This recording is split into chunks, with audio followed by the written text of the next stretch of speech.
na ERP.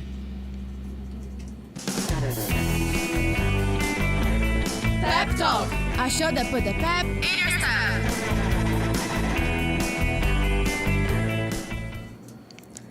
Hey listener, welcome to another episode of Pep Talk, bringing you the latest updates of the week.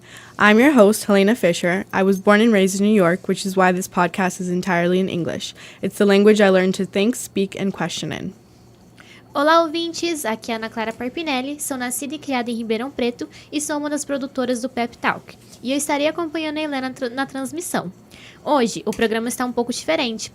Teremos algumas partes especiais em português para você que quer confirmar se está entendendo tudo direitinho ou ouvir no idioma que preferir. Então aproveitem o programa e guarde bem o som da minha voz, porque logo logo eu tô de volta. This Monday, April 21st, the world mourned the passing of Pope Francis at the age of 88. As the first Jesuit and Latin American pope, Francis leaves behind a complex and powerful legacy, one marked by humility, progressivism, and a constant call for social justice in a time of deep global inequalities. His death, coincidentally during Easter week, carries profound symbolism. Easter, a season of resurrection and reflection, now also becomes a moment of farewell. And yet, amidst this spiritual mourning, the machinery of the Vatican turns once again towards the future. Because of this, a century-old tradition has officially begun, the conclave. This secretive gathering of cardinals from around the world will now decide the next spiritual leader of over 1 billion Catholics. As the Sistine Chapel is sealed and ballots are cast, many wonder, will the Church follow the path of renewal laid by Francis, or will it return to a more conservative mold? Several names are emerging as possible successors, many of them notably more traditional than Francis. Italian Cardinal Pietro Parolin, Vatican Secretary of State and a key diplomatic figure, is seen as front-runner. Brazilian cardinals have also made their voices heard, reflecting a growing tension between conservative and progressive factions within the Church. Francis was never afraid of political discourse. He openly defended migrants, condemned unbridled capitalism, and even challenged climate denialism, positions that sparked admiration and criticism alike. That's why there's a touch of irony in the news that former U.S. President Donald Trump plans to attend his funeral, despite standing on the opposite side of many of Francis's core beliefs. Later in this episode, we'll dive deeper into Francis's political legacy, and on our Real Talk segment, we'll explore the new film Conclave, which eerily mirrors current events. But first, let's take a moment to remember the man who reshaped the papacy, Pope Francis. Pope Francis was never just a religious figure. He was a political voice in a world increasingly marked by polarization, economic injustice, and environmental crisis. He advocated for the poor, challenged the power of global corporations, and called for compassion in a time when borders were closing and rhetoric was hardening. Under his leadership, the Church took bold stances. Francis spoke out against war and arms trafficking and pushed for climate action with Laudato Si, a groundbreaking encyclical that called environmental destruction a sin. He advocated for LGBTQ+ people to be treated with dignity and even suggested that civil unions could be recognized. For many Catholics around the world, this was a pope who truly saw faith as a force for change, not just tradition. But this progressive spirit wasn't without resistance. Inside the Vatican, there were always leaders opposed to his reforms. And now, with his passing, many of these voices are rising again. Among the leading contenders, Italian Cardinal Pietro Parolin is seen as a diplomatic and pragmatic choice, someone who worked closely with Francis but remains more traditionally minded. Others include conservative figures from Africa and Eastern Europe, where the Church tends to take a harder line on social issues. The Brazilian bishops are deeply divided themselves, reflecting the global tension. Some urge the Church to continue Francis's outreach to the poor and marginalized, while others want a return to order and clarity. The question remains, will Francis's legacy of inclusion and activism be preserved, or will the Church choose a path of retreat? For our next segment, I wanted to talk about the new movie Conclave. Basically, we're going to dive into a little bit about how it mirrors reality. Sometimes cinema has a strange way of echoing reality. Conclave was released as a political thriller, and it hits especially hard this week. The film, based on Robert Harris's novel, follows a fictional conclave after the death of a reformist pope. Sound familiar? As cardinals gather under the eyes of the world, secrets unravel, alliances shift, and the future of the church hangs in the balance, which reflects exactly what's going to be happening right now, and as we're all waiting for the results of the conclave. In Conclave, the Sistine Chapel becomes a pressure cooker of ideologies, power struggles, and theological debates. While fictional, the movie offers an inside look at just how complex and strategic this decision-making process can be, which is exactly what we pointed out in the last segment, that it's a very political process as well as religious. Watching Conclave today feels less like escapism and more like a lens, one that helps us understand the very real forces at play as the Catholic Church faces yet another turning point.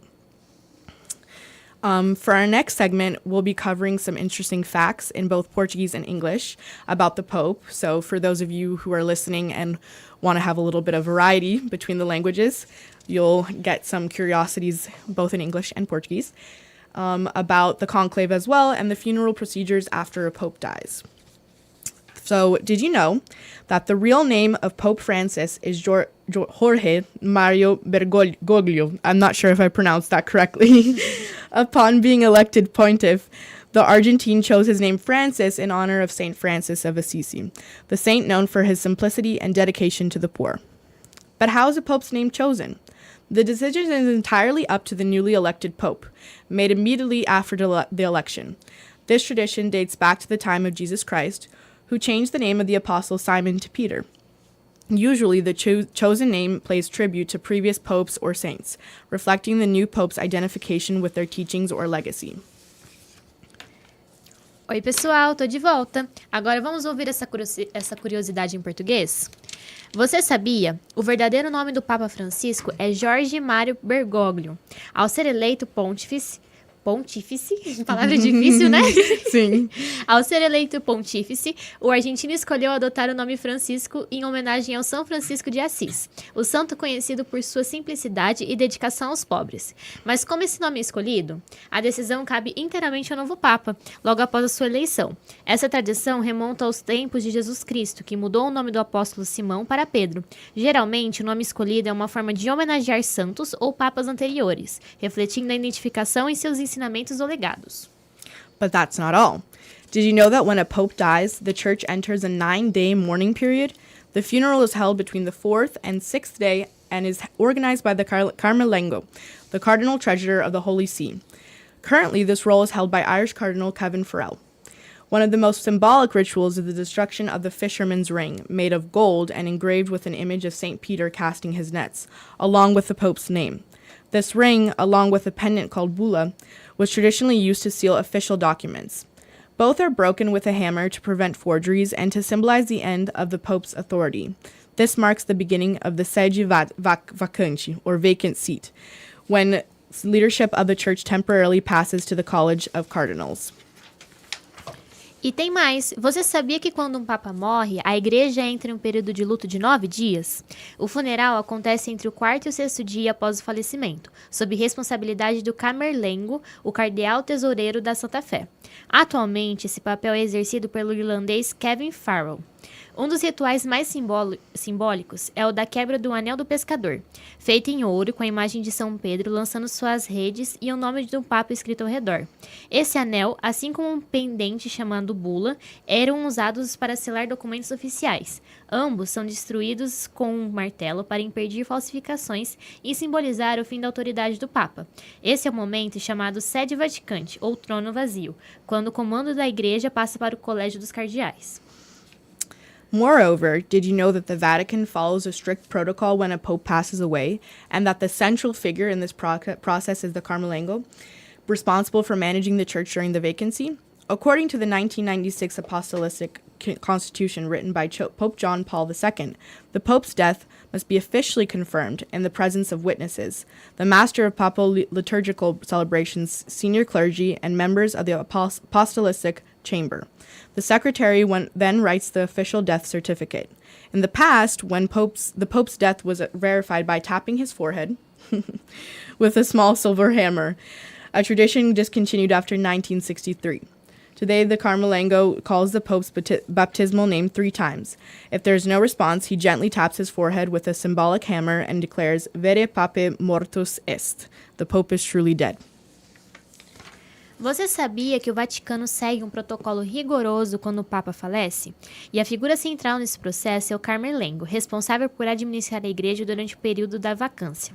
Segundo a Constituição Apostólica de 1996, escrita por João Paulo II, a morte do pontífice precisa ser atestada oficialmente diante de testemunhas, o mestre das celebrações litúrgicas, prelados ao membros da Câmara Apostólica. O secretário redige certidão de óbito. Antigamente, a morte era verificada batendo-se com um pequeno martelo de prata na testa do Papa, um costume abandonado após 1963. Hoje, o Carmelengo chama o nome de batismo do Papa 3 vezes, sem resposta, toca sua testa com um martelo simbólico e declara Vere Papa Mortus Est. O Papa está morto. Que, particularmente, né?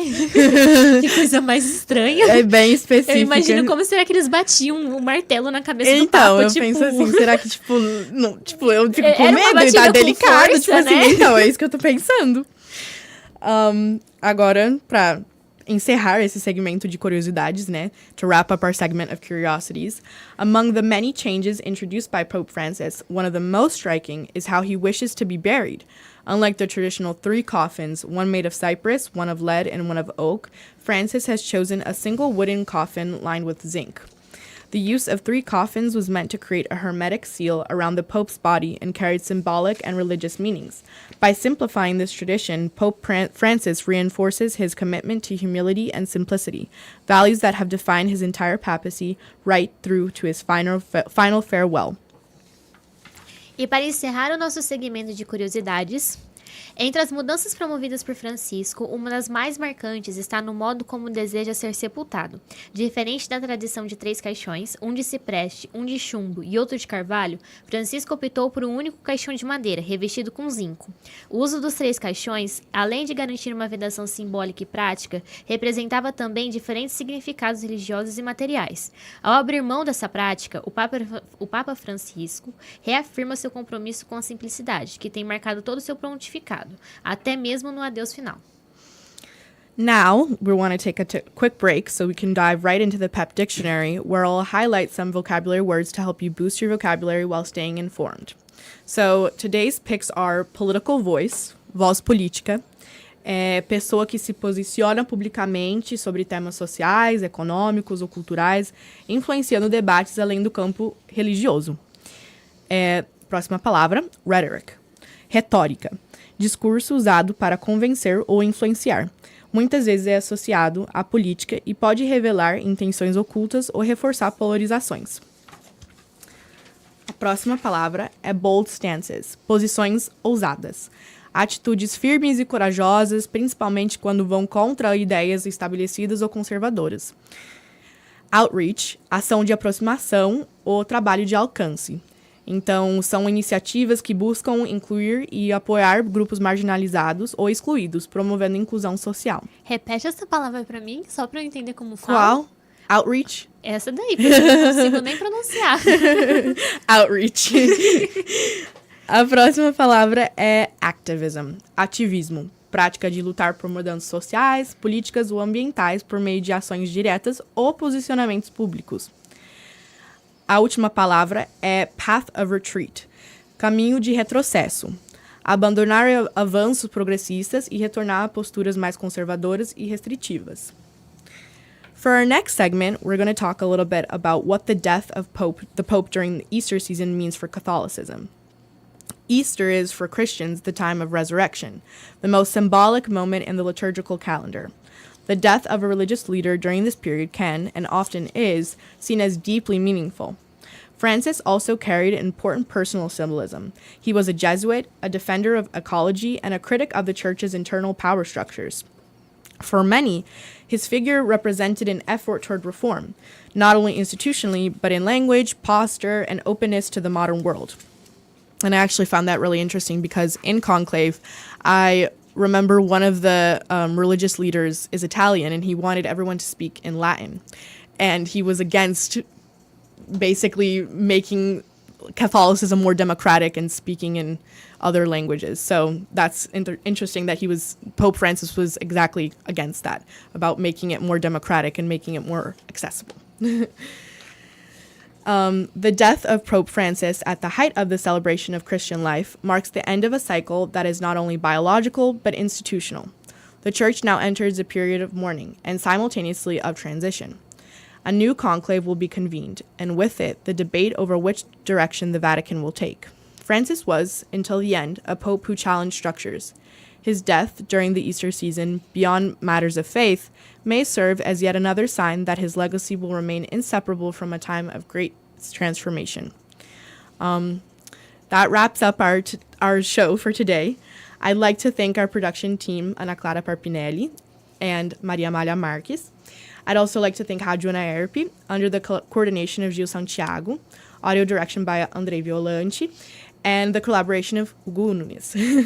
Don't forget to follow us on Instagram at Official Pep Talk. Stay tuned to Rádio Unaerp for more. See you next time. Bye bye. Bye. Você acompanhou mais uma transmissão da Rádio Unaerp. Audiovisual, Andrei Violante. Assistência, Gustavo Arcêncio e Diego Rueda. Coordenação, Gil